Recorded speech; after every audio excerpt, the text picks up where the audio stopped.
मेरा शौहर इमाम मस्जिद था। एक दिन ईसाई लड़की को अपने साथ लाया। वो लड़की मुसलमान हो गई थी। मेरे शौहर ने उससे निकाह कर लिया। वो लड़की बहुत खूबसूरत और अच्छी थी। मेरा शौहर मुझसे ज़्यादा उससे मोहब्बत करने लगा तो मुझे उससे जलन होने लगी। तंग आके मैंने उसे मार दिया और भाई के साथ मिलके घर के पिछले हिस्से में दफना दिया और शौहर को कह दिया कि वो भाग गई। अब मैं मुतमईन थी पर होश उड़ गए जब 3 दिन बाद शौहर एक लड़की को घर लाया जो मुझे देख के मुस्कुरा रही थी। मेरी जान निकल गई क्योंकि वही मैंने जैसे ही वो सुनाई लड़की को देखा तो मेरी एक लम्हे के लिए जान निकल गई। मैं बुरके में मलबूस थी और नकाब से उसकी सिर्फ आंखें दिखाई दे रही थीं, जिन्हें देख के मुझे बहुत शदीद किस्म का डर लगा था क्योंकि वो आंखें मुझे अच्छी तरह से याद थीं। वो वही लड़की थी जिससे मैंने 4 दिन पहले मौत के घाट उतारा था, लेकिन एक मर्तबा फिर वो यूं ही मेरे सामने आ जाएगी मैं कभी सोच भी नहीं सकती थी। अब की बार उसने बुरका भी वही पहना हुआ था जो पिछली दफ़ा पहन के आई थी। जब बहुत अजीब सा मैंने महसूस हुआ। मेरा शौहर मुझे मुस्कुरा के देखते हुए बोला, क्या बात है नगमा, डर क्यों गई हो उसे देखकर? लेकिन एक तरह तुम्हारा डरना बनता भी है, सौतन जो आ गई है आखिर को तुम पे। मैं खामोश रही, ना कोई जवाब दिया ना ही कोई रद्द अमल, क्योंकि मुझे वाकई में समझ नहीं आ रहा था मैं क्या करूं। रफ़ीक ने मुझे नरमी से देखा और कहा, जाओ बहन को अंदर ले जाओ। क्या उसने उससे भी शादी कर ली है? ये सवाल पूछते हुए मेरा गला रुंध गया। हाँ बस क्या करूं, जब भी कहीं सहारा लड़की को देखता हूं तो मुझे खौफ खुदा होने लगता है। मैं उससे निकाह करके उसे इज्जत और आबरू की ज़िंदगी देखना चाहता हूँ। पहले मीरब से भी यूं ही निकाह किया था, लेकिन जो अल्लाह को मंजूर। वो ना जाने कहाँ चली गई। मैंने उसे बहुत ढूंढा मगर वो मुझे नहीं मिली तो अल्लाह ने शायद मेरे लिए हुमैरा को भेज दिया। मैं खामोशी से अपने शौहर की बातें सुन रही थी। मुझे समझ नहीं आ रहा था कि ये कौन सा दीन है जो सिर्फ शादियां करने पे ही ख़त्म होता है, क्योंकि मैंने आज तक रफ़ीक को इतना नेक और परहेजगार कभी भी नहीं देखा था। हाँ मैं मानती थी वो इमाम था, लेकिन इसके बावजूद मुझे उनसे बड़ी अजीब तरह के महसूसात आते थे, जैसे ये इबादत और नमाज सिर्फ़ और सिर्फ उनका ढोंग हो जिसमें मैं आ रही हूँ। लेकिन मैंने कभी भी इस बात को अपने दिमाग या जहन पे मुसल्लत नहीं किया था। यही सोचा था कि जो होगा देखा जाएगा। जो फ़ैसला अल्लाह ने क़यामत वाले दिन करना है वह मैं पहले कैसे कर सकती हूँ। भला मैं हुमैरा को अपने साथ कमरे में ले आई, लेकिन फिर भी मेरे दिल में अजीब व गरीब ख़यालात आ रहे थे। मैंने नरमी से कहा, तुम यहाँ पुरसकून होके बैठ सकती हो, चाहो तो अपना नकाब भी उतार दो। जब उसने अपना नकाब उतारा तो मैंने गहरा सांस लिया, क्योंकि हुमैरा कोई और लड़की थी, वो मीरब नहीं थी। हाँ अलबत्ता उसने जो बुर्का पहन रखा था वो मीरब का ही था और उसकी आंखें भी मीरब से काफ़ी मुशाबह थी। क्या हुआ है, आप मुझे देख के इतना घबरा क्यों गई थी? वो नरमी से बोली तो मैंने हैरत से उसे देखा। वो जल्दी से अपनी सफाई देते हुए बोली, अरे नहीं नहीं, कुछ गलत मत समझिएगा, वैसे ही मुझे हर शय का मुशाहिदा करने की काफ़ी आदत है। जब मैं आपके घर दाखिल हुई तो मैंने देखा आपके चेहरे पे काफ़ी खौफ था। मैंने उसकी बात का जवाब न दिया और किचन से पानी लाके उसके आगे कर दिया कि ये लो पानी पी लो। उसे खामोशी से पानी पी लिया। इसके बाद वो मुझे देखने लगी तो मैंने कंधे उचका के कहा, क्या देख रही हो, सौतन हूँ मैं तुम्हारी? इस पर वो एकदम से शर्मिंदा होके बोली, अरे नहीं ये मतलब नहीं था मेरा। मैंने संजीदगी से देखा और कहा, क्या मतलब था तुम्हारा? खुल के कहो ना। यही कि आपको बुरा नहीं लगता? क्या बुरा नहीं लगता? यही कि मेरा शौहर एक के बाद दूसरी लड़की मुझ पे ला रहा है। लगता है बुरा, बहुत बुरा लगता है। मेरा दम घुटता है, यूं लगता है कि कोई मेरा गला दबा रहा हो। लेकिन क्या करूं, क्या कर सकती हूँ मैं काट खाने वाले अंदाज में बोली तो वो एकदम से खामोश हो गई। मैं अभी उठ के कमरे से बाहर आ गई। वाकई में मेरा काफ़ी बुरा हाल हो रहा था। मेरा बस नहीं चल रहा था कि उस लड़की को उठा के मैं घर से बाहर फेंक दूँ। आखिर रफ़ीक की जुर्रत कैसे हुई कि अभी एक लड़की को मरे 3-4 दिन हुए और दूसरी को उठा लाया। ज़रा रह के खुद पे अफसोस हो रहा था कि एक कत्ल करने का फ़ायदा क्या हुआ मुझे। एक गई तो नई आ गई। मैंने उसी वक्त अपने भाई को फ़ोन किया और कहा, जो कुछ हमने किया है ये करने की बिल्कुल ज़रूरत नहीं। वो एकदम से घबरा के बोला, क्या बात है बाजी, सब ठीक तो है ना? किसी को पता तो नहीं चला? मैंने जल्दी से कहा, अरे नहीं जमशेद, तुम परेशान नहीं हो, जो होना था वो हो चुका है, लेकिन मुझे लगता है हम लोगों ने गलत किया। वह हंस के बोला, बाजी साफ जाहिर है कि हमने गलत ही किया है। आखिर कत्ल करना कहाँ की नेकी और अच्छाई है। चुप कर जाओ, ज़्यादा मेरे खैर खा बनने की बिल्कुल ज़रूरत नहीं। अब एक और मसला हो गया है। इस बात पे मेरा भाई चौंका और बोला, अब क्या हो गया है? 4 दिन पहले तो वादी आपके मसले को हमने ख़त्म किया था, फिर अचानक से इतनी जल्दी कौन सा नया मसला है? मैंने जीत किससे कहा कि रफ़ीक ने एक और शादी कर ली। इस बात पे चंद लम्हे के लिए तो वो खामोश हो गया। फिर नरमी से बोला, बेहतर है बाजी तुम रफ़ीक को ही छोड़ दो। आखिर कब तक हम लोगों की जान लेके उन्हें इस दुनिया से भेजते रहेंगे, जबकि असल मसला वो लड़कियां नहीं बल्कि खुद रफ़ीक हैं। मैंने उसे खामोश कराया और कहा, चुप कर जाओ, अगर मेरी मदद नहीं कर सकते तो बिला वजह की बातें भी मत करो। मेरा भाई वाकई में खामोश हो गया। फिर थोड़ी देर बाद बोला, अच्छा फ़िक्र न करो, मैं कुछ सोचता हूँ और ज़रूर हम कोई ना कोई हल निकालने में कामयाब हो जाएंगे। मैंने अपना मोबाइल बंद करके रख दिया। मुझे समझ नहीं आ रहा था क्या करूँ। ये सब कुछ मेरे लिए वाकई नाकाबिले बर्दाश्त था। मैं बाहर आ गई तो देखा रफ़ीक उस लड़की के साथ हंस हंस के बातें कर रहा था। एकदम से मेरा दिल चाहा कि मैं उन दोनों को जान से ख़त्म कर दूं। वो लोग खुद तो मज़े कर रहे थे लेकिन मेरे लिए जान का वबाल बने हुए थे। मैंने खुद पे काबू रखा और सोचा, अभी मुझे इन बातों पे ध्यान नहीं देना चाहिए। अभी 4 दिन ही हुए हैं मीरब को कत्ल किए। दोबारा फिर मैं ऐसा कोई भी खतरा मोल नहीं ले सकती। जिस कमरे में पहले मीरब रहती थी, रफ़ीक ने वो कमरा हुमैरा के लिए खोल दिया और मुझे यकीन था कि आज रात वो उसी कमरे में सोएगा। जाकर मैंने कुछ भी रद्द-ए-अमल नहीं दिया और खामोशी से अपने कमरे में आके बैठ गई। मेरा खून बुरी तरह खौल रहा था।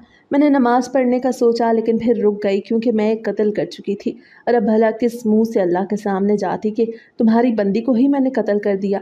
4 दिन हो गए थे। मुझे एक मर्तबा भी मीरब के मरने का दुख नहीं हुआ था, लेकिन अब जब से हुमैरा यहाँ पे आई थी तो मुझे शदीद किस्म का डिप्रेशन होने लगा। मैंने नींद की 2 गोलियाँ खाई और सोने के लिए लेट गई क्योंकि मैं सोच सोच के खुद को हलकान नहीं करना चाहती थी। खैर मुझे सोए भी थोड़ी ही देर हुई थी जब अचानक से मेरी आंख खुल गई। बाहर शदीद किस्म की बारिश हो रही थी। मैंने घबरा के खिड़कियां वगैरह बंद कर दी, लेकिन खिड़कियां बंद करने का क्या फायदा था। मेरा अंदर भी तो यूं ही दुखों में भीगा हुआ था। अचानक से खिड़की बंद करते हुए मेरी नज़र पिछले सहन में नरम नरम मट्टी पे पड़ी। ये वही जगह थी जहां मैंने मीरब को मारने के बाद दफन किया था। उसकी मेरे साथ कोई भी लड़ाई या चपकलिश नहीं थी। बस वजह सिर्फ ये थी कि रफ़ीक उधर आके पूरा वक्त उसके साथ ही मगन रहता, मेरी जानिब बिल्कुल भी तवज्जो नहीं देता था। पहले पहल तो मैंने रफ़ीक को अपनी जानिब मुतवज्जह करने की बहुत कोशिश की, उसके लिए तैयार होके बैठती। जब वो घर आता तो एकदम से उसकी जानिब लपकती, जबकि मेरा वैसा कुछ भी नहीं कहती थी। लेकिन फिर भी रफ़ीक उसके पास जाके बैठता था। मेरे लिए ये सब कुछ नाकाबिले बर्दाश्त हो चुका था। ऊपर सिर्फ एक भी मुझे छुड़ाने लगा कि मीरब से सीखो, तुम्हें इतनी देर हो गई है मेरे साथ शादी हुए, लेकिन आज भी तुम्हें वो बातें नहीं पता जो मीरब इन चंद दिनों में ही मेरे मुतल्लिक जान गई। मैंने चिढ़ के रफ़ीक से पूछा, ऐसी कौन सी बातें हैं जो उस लड़की को पता चल गई और मुझे ना पता चली? मैं अभी तक बेखबर हूँ। उसने करवट बदल ली और कहा, मैं तुमसे बात ही नहीं करना चाहता। हालांकि हमारी लड़ाई भी कोई नहीं थी, लेकिन रफ़ीक मुकम्मल तौर पे मेरी जानिब से बददिल हो चुका था। हर दिन हम लोगों की लड़ाई होने लगी और वो मुझे मीरब के ताने देता था कि देख लो वो कितनी अच्छी है, तुमसे तो कुछ भी नहीं हो पा रहा, ये है वो है। एक दिन हमारी बहुत शदीद किस्म की लड़ाई हुई मीरब की वजह से। तो मैंने रफ़ीक को धमकी देते हुए कहा कि याद रखना, इस लड़की की मैं जान ले लूंगी। तो वो मेरा खट्टा उड़ाते हुए बोला, तुम में हिम्मत नहीं है कि तुम मीरब को हाथ भी लगा के देखो? क्या करोगी, कैसे करोगी? जान तो तुम एक चूहे को नहीं मार सकती। मुझे तो कभी कभार बड़ी हैरत होती थी, ये सोच कर कि रफ़ीक में न शौहर है, हालांकि इसमें शौहरों वाली कोई बात नहीं थी। इस बात को अगर मैं एक जाने भी रख दूं, लेकिन फिर भी मुझे दुख इस बात पे होता था कि इमाम मस्जिद होने के बावजूद वो मेरे हकूक अदा नहीं कर रहा था। बेशक उसने दूसरी शादी कर ली, लेकिन फिर भी उसे मेरे तमाम हकूक का ख्याल रखना चाहिए था, मगर ऐसा कुछ भी नहीं था। वह मुकम्मल तौर पर नहीं, बीवी के आते ही मुझसे लापरवाह हो गया। मैंने बहुत कोशिश की कि मेरा फेक को अपनी जानिब दोबारा फिर मायल कर लूँ, हर तरह से मैंने उसका ख्याल रखा, लेकिन वो हमेशा मेरी तहकीर करते हुए बोला, तुमने आज तक मुझे दिया ही क्या? मीरब को देखो कितनी खूबसूरत है, पढ़ी लिखी है, और सबसे बढ़ के अपना दीन छोड़ के उसने हमारा मजहब कबूल किया। तुम मुझसे क्यों जलन का शिकार होती हो? बल्कि तुम्हें तो चाहिए उसके पैर धो धो कर पियो। मैं खामोश होकर एक जाने बैठ जाती। मीरब की वैसे तो मेरे साथ कोई भी दुश्मनी नहीं थी, लेकिन रफ़ीक की बातों से तंग आकर मेरे दिल में उसके खिलाफ रकाबत पैदा होने लगी थी। ना चाहने के बावजूद भी अपने दिल को उसकी जानिब से साफ नहीं कर पा रही थी, और इस बात का मुझे काफ़ी कल्क भी था कि मैं एक मासूम लड़की के साथ बिला वजह ही अड्डे लगा रही हूँ। उस रात रफ़ीक ने मुझे बहुत ज़्यादा डराया और तंग किया कि तुम मेरे साथ रहने के काबिल ही नहीं हो, तुम्हें मैं छोड़ दूंगा। जितना सुकून मुझे मीरब से मिलता है तुम मुझे नहीं दे पा रही। वो मुझे खुश रखती है, मेरी हर बात बजा लाती है, मेरी हर बात खामोशी से सुन लेती है, लेकिन तुम हमेशा बहस करती हो। उसे सीखो कुछ, ये वो बोलता जा रहा था बस, जबकि मैं हक्का बक्का खड़ी उसकी बात सुन रही थी। वो जैसे ही कमरे से बाहर निकला तो मेरा खून खौलने लगा। मैंने फौरन से अपने भाई को फ़ोन मिलाया और कहा, मैं मीरब को मारना चाहती हूँ।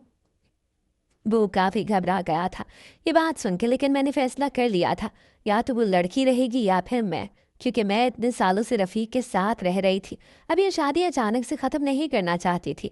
मैंने जैसे तैसे करके अपने भाई को मना लिया। खैर अभी मेरे फ़ोन रखा भी नहीं था जब रफ़ीक वापस आया। उसके हाथ में एक दवाई थी, पर वो दवाई उसने दराज में रख के ताला लगा दिया। मैंने संजीदगी से पूछा, क्या है ये सब कुछ, यहाँ पे क्यों छुपा रहे हो? जाओ अपनी चहीती बीवी के कमरे में जाकर छुपाओ। तो मुझे गौर से देखते हुए बोला, खामोश रहो, जहर है ये बात सुन के मेरे कान एकदम से खड़े हो गए। जहर? क्यों, मुझे मारने का इरादा है तुम्हारा? वो कंधे उचका के बोला, हाँ सोचा जा सकता है, लेकिन ये तुम्हारे लिए नहीं है, क्योंकि मैं जानता हूँ ये जहर तुम पर भी नाकारा ही रहेगा, क्योंकि जितना जहर तुम्हारे अंदर घुल चुका है ये तो उसके आगे कुछ भी नहीं। मेरा एक दोस्त अमानत के तौर पर रखवा के गया है, कल ले लेगा। तो मैंने हैरानी से पूछा, इसकी क्या ज़रूरत पड़ गई जहर की? रफ़ीक ने मुझे घूर के देखा और कहा, ये तुम्हारा मसला नहीं है, उसे जो भी ज़रूरत पड़ी हो पड़ी रहने दो। ये कह के वो अलमारी के पास गया और चाबी छुपा के रख दी। मैंने इसे मुकम्मल तौर पर नज़रअंदाज किया और करवट लेके सो गई। लेकिन मेरे दिल की हालत काफ़ी अजीब थी। वो जहर मुसलसल मेरी आंखों के आगे नाच रहा था। रात के 3 बजे रफ़ीक ने मुझे उठाया और कहा, मैं एक अहम काम के लिए जा रहा हूँ। क्या मतलब, रात के 3 बजे कौन सा काम पड़ गया है तुम्हें? है काम, शायद कल शाम तक लौटूं। ये बोल के वो घर से चला गया, जबकि मेरा खून बुरी तरह खौल रहा था। मैं बाहर आई तो देखा मीरब उठी हुई थी। उसे देख के मुझे शदीद गुस्सा आया, क्योंकि जब वो मेरी ज़िंदगी में आई थी तब से ही मेरी रातों की नींदें हराम हो गई थी। मैं चुप करके किचन में गई और बगैर सोचे समझे चाय बनाने लगी। जब चाय बन गई तो कमरे में आके वही जहर की डिब्बी उठा दी। मैं नहीं जानती थी कि मैं क्या कर रही हूँ और क्या नहीं, बस मेरा दिलो दिमाग जो कह रहा था मैं उस बात को मानते हुए वही कर रही थी। मैंने जहर की 2 गोलियां चाय के अंदर डाल दी और खामोशी से 2 करे ट्रे में रख के मीरब के कमरे में ले गई। वो तस्वीरें पढ़ रही थी और मुझे देख के एकदम से सीधी होके बैठ गई। फिर मेरे हाथ में चाय देख के उसने हैरत से पूछा, क्या बात है बाजी, आप चाय क्यों लेके आई हैं? मैंने मुस्कुरा के कहा, शौहर तो हमारा एक ही है, हम क्यों बिला वजह आपस में लड़ते रहे? सारी रात मैं जागती रही, नींद ही ना आई। रफ़ीक ने मुझे बहुत समझाया, क्योंकि ये मेरा मुकद्दर है, तुम मुझ पे सौतन ले आए हो और तुम्हारा मुकद्दर ये है कि मैं तुम पे सौतन हूँ, तो क्यों ना हम दोनों बजाय लड़ने की सुलह सफाई से रहे। इस बात पर वो बड़ी खुश हुई और बोली, बाजी मैं तो हमेशा से ही यही सब कुछ चाहती हूँ। मैंने कभी नहीं चाहा कि आप और रफ़ीक लड़ें या आप दोनों के दरमियान मेरी वजह से कोई भी दरार आए। मैंने कंधे उचकाए और कहा, कोई बात नहीं, छोड़ो इन बातों को। रफ़ीक तो चला गया है, लेकिन मुझे नींद बिल्कुल भी नहीं आ रही। अजीबोगरीब ख्यालात आ रहे थे। सोचा चाय पीती हूँ। जब चाय बनाने लगी तो देखा तुम्हारे कमरे की लाइट भी जल रही थी, सो मैं तुम्हारे लिए चाय बना लाई। अगर तुम्हें बुरा ना लगे तो क्या तुम मेरे साथ दोबारा फिर एक नई शुरुआत करना चाहोगी? वो बहुत खुश हुई और फौरन से चाय का कप मेरे हाथ से ले दिया।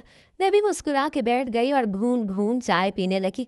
ना मैं कांप रही थी, ना मेरे दिल में कोई ख्यालात और वसवसे थे, बल्कि मैं हद दर्जा मुतमईन थी कि जो कर रही हूँ बिल्कुल सही कर रही हूँ और यही मुझे करना चाहिए। चाय पीने के 15 मिनट तक भी जब उसे कोई फ़र्क न पड़ा तो मैं शक शुबहात का शिकार हो गई। आया कहीं वो जहर काम ही ना करे। मैं अजीबोगरीब परेशानी में थी, तभी उसे चक्कर आने लगे। फौरन से मीरब ने अपना चाय वाला कप रख दिया और मुझे देख के बोली, बाजी मुझे लग रहा है कि मेरी तबीयत ख़राब हो रही है। मैं फ़ौरन से उसके पास आई और कहा, कोई बात नहीं मीरब, तुम यहाँ पे लेट जाओ, आंखें बंद करके सोने की कोशिश करो, कुछ नहीं होता तुम्हारी तबीयत को। सोना तो क्या था, जहर अपना काम कर चुका था। उसके मरने के बाद मेरे हाथ पाँव एकदम से फूलने लगे। मैंने फ़ौरन से अपने भाई को फ़ोन किया। वो गहरी नींद में सोया हुआ था। मेरे फ़ोन करने पे फ़ौरन से मेरे घर पहुंचा तो आगे सामने मीरब को मुर्दा हालत में देख एक लम्हे के लिए तो वो परेशान हुआ। फिर मुझे देख के बोला, अब हमने क्या करना है? मैंने कंधे उचकाए और कहा, मैं नहीं जानती, बस ये औरत मेरे लिए अज़ाब बन चुकी थी और मैं इसके साथ रहना किसी सूरत भी गवारा नहीं कर रही। इसके बाद मेरे भाई ने मज़ीद मेरे से कोई भी बात न पूछी और हमने घर के पिछले सहन में एक गड्ढा खोद के मीरब को दफन कर दिया। इस सारे काम में हमें तकरीबन 2 से 3 घंटे लगे थे। उसे दफनाने के बाद भी हमारी हालत बिल्कुल सही थी, कोया हमें फ़र्क ही ना पड़ा हो। सुबह के 6 बज रहे थे। जैसे ही हम लोगों ने मीरब को दफन किया तो मुझे यूँ लगा जैसे पिछले सहन की दीवार से कोई हमें देख रहा है। जब मैंने ऊपर देखा तो वहाँ पे कोई भी नहीं था। उसी वक्त मुझे रफ़ीक का फ़ोन आने लगा। मैंने फ़ोन उठाते ही कहा, क्या बात है, मैं अपने भाई के घर आ गई हूँ। वो हैरानी से बोला, अभी 6 बजे तो तुम इतनी सुबह सुबह क्यों आ गई? मैंने जल्दी से कहा, मेरे भाई की तबीयत काफ़ी ख़राब थी, उसे लेके अस्पताल में मौजूद हूँ, मुझे 2-3 दिन लग जाएंगे। रफ़ीक ने मीरब के मुतल्लिक पूछा तो मैंने संजीदगी से कहा, जानते हो ना, मीरब के साथ मैं अपने तमाम ताल्लुकात ख़त्म कर चुकी हूँ। मुझे नहीं पता वो क्या कर रही है क्या नहीं। तुम्हारी बीवी है, आखिर को उसका भी घर है, मैं उसकी पहरेदारी पर तो नहीं बैठ सकती। रफ़ीक ने जल्दी से कहा, चलो ठीक है, मैं अभी घर आ जाता हूँ। ये बोल के उसने फ़ोन रख दिया, जबकि मेरे तोते उड़ने लगे, क्योंकि अगर अभी रफ़ीक आ जाता तो उसे पता चल जाता हमने मीरब के साथ कुछ किया है, और ये सब कुछ मैं नहीं चाहती थी। फ़ौरन से मैंने अपने भाई के साथ अपने घर आ गई। तकरीबन 1.5 घंटे बाद मुझे रफ़ीक का फ़ोन आया। उसने पूछा, मीरब कहाँ है? मैंने कहा, मुझे क्या पता, बताया तो है मैं अस्पताल में अपने भाई के पास मौजूद हूँ। मैंने पूछा, क्या हुआ, कहाँ गई मीरब? तो वो काफ़ी परेशान था और संजीदगी से बोला, पता नहीं मीरब कहाँ चली गई, चलो मैं देखता हूँ। मुझसे ये कह के उसने फ़ोन रख दिया। अब मुझे डर लगने लगा कि कहीं उसे पता न चले, लेकिन ऐसा वैसा कुछ ना हुआ। मैं 2 दिन बाद घर लौटी तो रफ़ीक बिल्कुल नॉर्मल था। मैंने मीरब का पूछा तो उसने कंधे उचका के कहा, जाने दो, जहाँ भी जाती है, हर जगह पर ढूंढ चुका हूँ मैं उसे, लेकिन नहीं मिली। मैंने फिर पूछा, तुम्हारी बीवी थी, वो तुम्हें तो बता के गई होगी, वो कहाँ पे है? जबकि मुझे तो तुमने कोई बना के रखा हुआ था। मैंने नखुवत से कहा तो रफ़ीक ने संजीदगी से ये बोल के फ़ोन रख दिया कि मुझे कोई ज़रूरत नहीं है ऐसी लड़की की जो मुझे छोड़ के चली गई है। मैं उसके दीन बदलने का क्या करूं? भाड़ में जाए मेरी तरफ से। ये बोल के उसने फ़ोन रख दिया तो मैंने गहरा सांस लिया, क्योंकि एकदम से मैं पुरसकून हो गई थी। चलो शुक्र हुआ, जान छूटी। शाम को ही मैं घर वापस आई तो रफ़ीक बड़ा पुरसकून था। मेरे साथ वैसे ही मोहब्बत से बात करने लगा जैसे मीरब के आने से पहले किया करता था। मुझे भी हर शय बड़ी अच्छी लगने लगी। मेरे दिल में रफ़ीक के ख़िलाफ़ जितनी भी बातें थीं एकदम से ख़त्म हो चुकी थीं। ज़िंदगी एक मर्तबा फिर हसीन हो गई। अगर वो हुमैरा को ना लेके आता तो पहले पहल तो वो हुमैरा के आगे पीछे फिरता रहा, फिर यहाँ तक बात रहती तो ये सब मेरे लिए काबिल बर्दाश्त था। लेकिन जब उसने मुझे हुमैरा के ताने देना शुरू किए तो मेरे लिए ये बात एकदम से नाकाबिल बर्दाश्त हो चुकी थी। वो मुझे हर वक्त यही कहता कि तुम हुमैरा के काबिल नहीं हो, बल्कि तुम तो उसके पैर की धूल भी नहीं हो। मैंने कितनी ही मर्तबा रफ़ीक को मना किया कि रफ़ीक बार बार उस औरत का जिक्र मेरे सामने मत किया करें, लेकिन वो इस बात से बाज नहीं आ रहा था। मैंने अपने भाई को ये सब बताया तो उसने संजीदगी से कहा, जो कुछ तुम मीरब के साथ कर चुकी हो, मुझसे अब बिल्कुल भी उम्मीद मत रखना कि मैं तुम्हारी कोई मदद करूँगा। बेहतर है, अगर वो शख्स तुम्हारे लायक नहीं तो तुम उसे छोड़ दो। वैसे भी मुझे हैरत होती है, एक इमाम मस्जिद होके वो इतनी अजीबोगरीब हरकतें कैसे कर सकता है? उसे शर्म नहीं आती? मैं चुप रही। मेरे पास जवाब देने के लिए कुछ भी नहीं था। रात को जब रफ़ीक मेरे कमरे में आया तो दोबारा फिर मुझे हुमैरा के खिलाफ भड़काने लगा कि देखो वो कितना अच्छा काम करती है, तुम्हें तो कुछ पता नहीं, तुम तो औलाद भी पैदा ना कर सकी और ये वो। मुझे बहुत दुख हुआ, क्योंकि इतने साल शादी को हो चुके थे, एक मर्तबा भी उसने मुझे औलाद का ताना नहीं दिया था। अब जब ताने दे रहा था तो वो भी एक गैर लड़की के पीछे लग के। मैंने रफ़ीक को खामोश करा दिया और कहा, खबरदार, जो आपने आइंदा मुझे औलाद का ताना दिया तो। वो मेरी बात में मुस्कुरा के बोला, क्या करोगी तुम? औलाद पैदा करके दिखाओगी? अरे नहीं, तुम में इतना दमखम नहीं, जाओ अपना काम करो। अब देखना, औलाद तो मुझे हुमैरा से ही मिलेगी। वो मीरब ना जाने कहाँ मुंह काला करने के लिए चली गई। बहुत ढूंढा मैंने उसे, मगर मिली ही नहीं। मैं चुप रही। दोबारा फिर वो मुझे चिढ़ाने के लिए बोला, बताओ वो क्या करोगी? बल्कि तुम्हारी शक्ल कैसी होगी जब तुम्हें पता चलेगा कि हुमैरा औलाद दे रही है मुझे। मैंने घूर के उसे देखा, क्योंकि मुझे शक होने लगा कि वो वाकई में हामला है। मेरे पूछे पे वो कंधे उचका के बोला, तुम्हें क्यों बताऊं? अपनी हद में रहा करो और बिला वजह मुझसे बात करने की कोशिश भी मत किया करो। मैं नहीं चाहता कि तुम्हारा साया हुमैरा पे पड़े। ये बोल बोल के वो घर से चला गया, जबकि मेरा पूरा बदन पूरी तरह से कांप रहा था। मुझे समझ नहीं आ रहा था मैं क्या करूं। हाथ पांव ठंडे हो रहे थे और माथा पूरा पसीने में शराबूर था। मैंने करीब पड़ा पानी का ग्लास उठाया, लेकिन उसमें पानी नहीं था। तभी दरवाजे से अंदर हुमैरा दाखिल हुई। उसने हाथ में पानी का ग्लास थाम रखा था, जो मेरे आगे बढ़ा दिया। मैंने वो पानी मुंह से लगाने के बजाय पूरी कुव्वत से दीवार पे दे मारा और चिल्ला के कहा, तू मेरा घर बर्बाद करने के लिए आई है, जान से मार दूंगी तुझे, दफा हो जा यहाँ से, बेहतर यही है तुम्हारे लिए। मैं ऊंची ऊंची चिल्ला रही थी, जबकि वो खामोशी से खड़ी मेरी बात सुन रही थी। मैंने फिर चिल्ला के कहा, तुम्हें समझ नहीं आ रहा? दफा हो जाओ यहाँ से। औलाद जनने वाली हो ना तुम रफ़ीक की, चलो पैदा करो औलाद, लेकिन देखना मेरी बद्दुआएं होंगी, तुम खुश नहीं रह पाओगी। तुमने आके मेरी खुशियों को जंग लगा दिया। वो नरमी से आगे बढ़ी और बोली, बाजी मैंने तो कभी भी आपकी जगह लेने की कोशिश नहीं की। मैंने चिल्ला के कहा, तुमने क्या जगह लेनी है?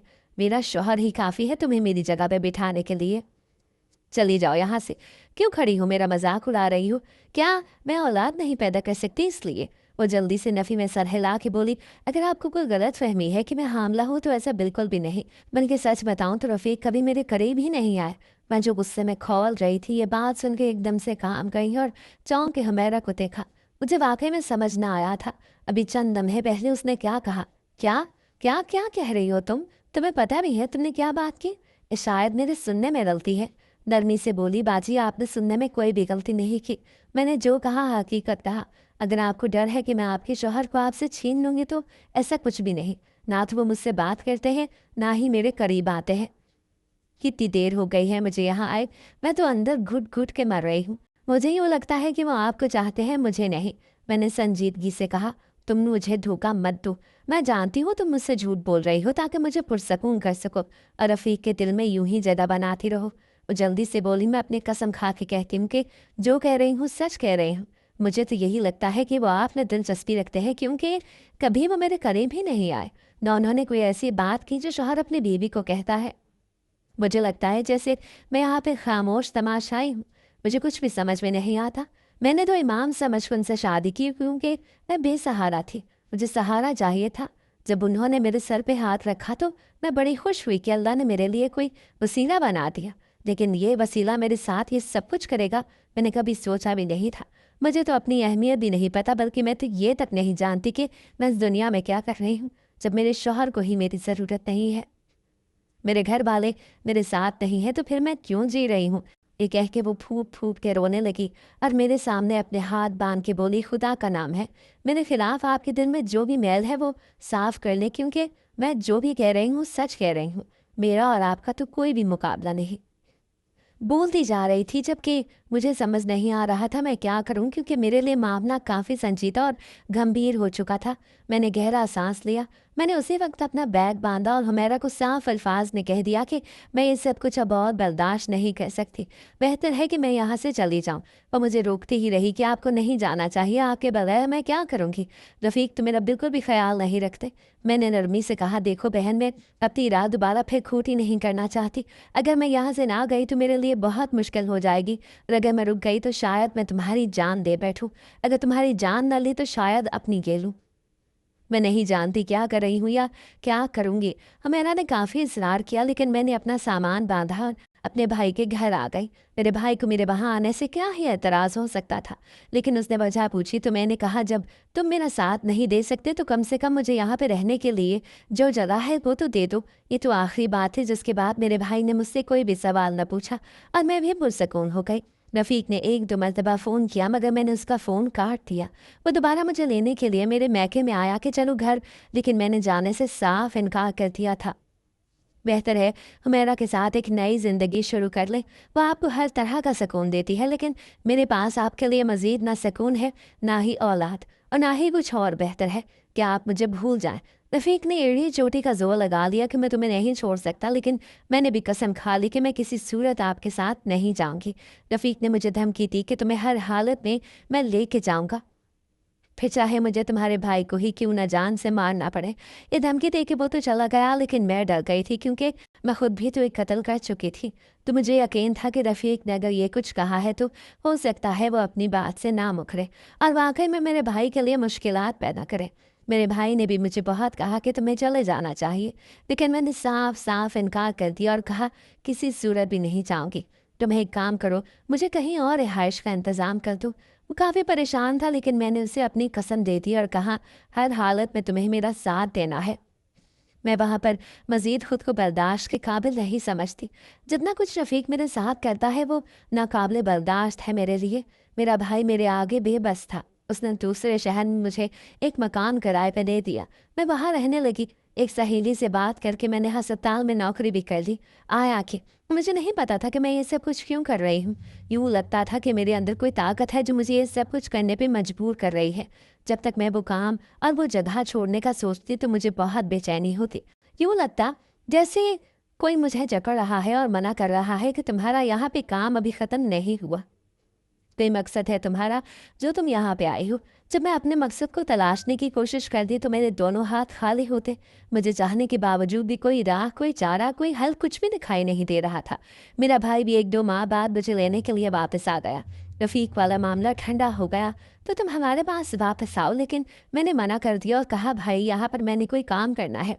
वो हैरत से बोला और पूछा क्या काम करना है यहाँ पर तुमने?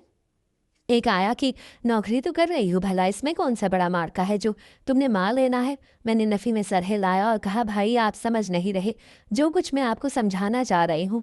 उस संजीदगी से बोला जो भी बात है खुल के कहो।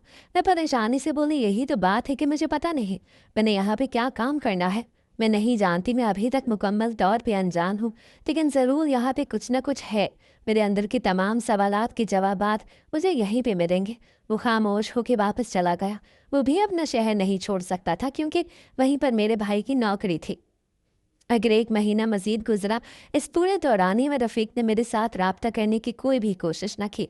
हाँ, मेरे भाई ने बताया कि 1-2 मरतबा घर पर वो तुम्हारा पता लेने के लिए आया था, लेकिन हम लोगों ने यही कह के टाल दिया कि ना जाने कहाँ भाग गई है। मैंने भी कोई कोशिश न की अपने शौहर से दोबारा राब्ता करने की, क्योंकि अंदर ही अंदर मुझे ये एहसास बहुत शिद्दत से होता था कि जैसे वो गलत है या ज़रूर कुछ ना कुछ गलत कर रहा है। क्योंकि जैसे वो आम दिखाई देता था वो ऐसा बिल्कुल भी नहीं था। साफ लगता था कि वो बहुत गहरा है और मुझसे कुछ छुपाने की कोशिश कर रहा है। मैं अपने अंदर ही अंदर उन ख्यालात से काफ़ी जूझ रही थी। तभी एक दिन मैं अस्पताल से वापस आई तो जैसे ही बाहर निकल के रिक्शे में बैठने लगी, एक लड़की जो उसी रिक्शे में बैठी हुई थी नीचे उतरी और भागती हुई अस्पताल के अंदर दाखिल हो गई। मैं रिक्शे में आके बैठ गई और 2 मिनट के बाद मुझे एहसास हुआ जैसे उस लड़की को मैंने पहले कहीं पे देखा हो, लेकिन बहुत ज़्यादा याद करने के बावजूद भी मुझे याद नहीं आ रहा था कि आखिर कहाँ मैंने देखा है। रिक्शे वाले ने रिक्शा चला दिया। मैं पूरा वक्त अपने दिमाग के उलझन में ही मुब्तला रही क्योंकि मुझे वाकई में याद नहीं आ रहा था कि मैंने उस लड़की को कहाँ देखा है, जबकि मुझे इस बात का भी यकीन था कि देखा तो ज़रूर है। मैं अपने घर उतरी और किराया दे के जैसे ही अंदर आई तो मुझे याद आया कि वो लड़की कोई और नहीं बल्कि मीरब थी। हाँ, वही मीरब जिसे मैंने अपने हाथों से जहर दिया और वो मर गई थी। सिर्फ इतना ही नहीं बल्कि अपने घर के पिछले सहन में उसे मैंने दफन भी किया था। ये बात सोच के मेरे रोंगटे एकदम से खड़े हो गए। मैं वापस से बाहर आई ताकि रिक्शे वाले को पूछ सकूं तुम इस लड़की को कहाँ से लाए, मगर तब तक वो रिक्शा जा चुका था, जबकि मेरा पूरा बदन धीरे धीरे कांपने लगा। मुझे यकीन ही नहीं आ रहा था कि वाकई में वो मीरब ही हो सकती है।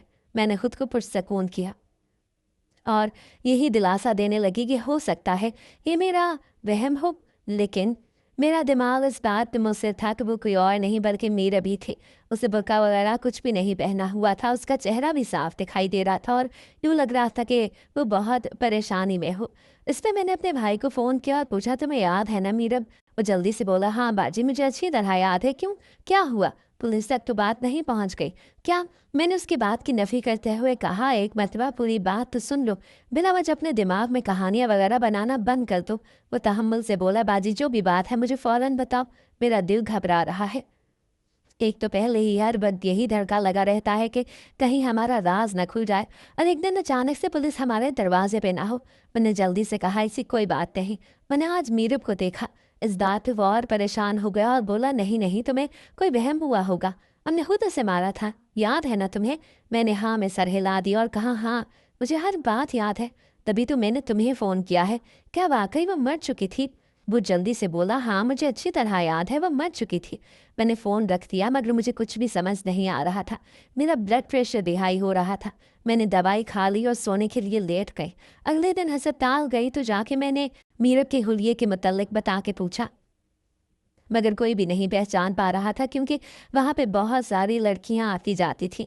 इतने मरीजों का ना जाना था तो भला कौन उस लड़की को यकता तौर पे याद रख सकता। मैं काफ़ी परेशान थी। मैंने हर तरह कोशिश की कि मैं इन तमाम बातों को अपने दिमाग से निकाल दूँ, लेकिन नहीं निकाल पाई। मैं छुट्टी के वक्त जब दोबारा फिर जाने लगी तो अचानक से कोई मुझसे टकराया। मैंने उससे पीछे देखा तो वहाँ पे मीरब खड़ी थी जो मुझे देख के एकदम से डर गए। उसकी आंखें फैल गईं और वो भागने लगी तो मैंने फौरन कलाई थामी और कहा, कहाँ जा रही हो? वो एकदम से हकलाने लगी।